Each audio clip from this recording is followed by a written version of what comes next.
हाय, तर हा माझा सोनूलीचा नवीन अवतार आहे. हा जोकर कशासाठी बनलाय ते पुढे सांगते.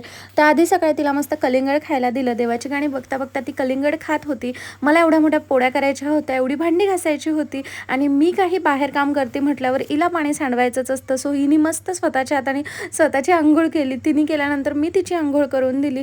ते झाल्यानंतर तिला छान रेडी केलं, पाण्यामध्ये टाकलं. तिला म्हटलं तिला झोपून देते, तर हिचं काही झोपायचं मूड नाही आहे. हिला मस्त तिच्या टिक्यासोबतच खेळायचं आहे. नंतर ती झोपी गेली आणि तिला तिच्या बाळाला घेऊन झोपायचं होतं, सो ती तिला घेऊन झोपली. नंतर मी अंघोळ केली. हेअर वॉश केल्यानंतर ना माहिती नाही का बरं माझे डोळे लालच होतात आणि ही मुलगी जोकर का झाली आहे ते सांगते. आईस्क्रीम खायला दिलं तर तिने हे अशा पद्धतीने खाल्लेलं आहे. रात्रीला सर्वांसाठी जेवणाला ताट वाढायची होती. आता प्रिशूनं अशी छोटी छोटी कामं ऐकायला लागली आहे, सो आम्हालाही तिला सांगायची मजा येते. मस्तपैकी भात केलेला होता. मी श्रेयाला मोकळा भात खूप आवडतो, सो तिच्यासाठी मोकळा गरमागरम असा भात केला.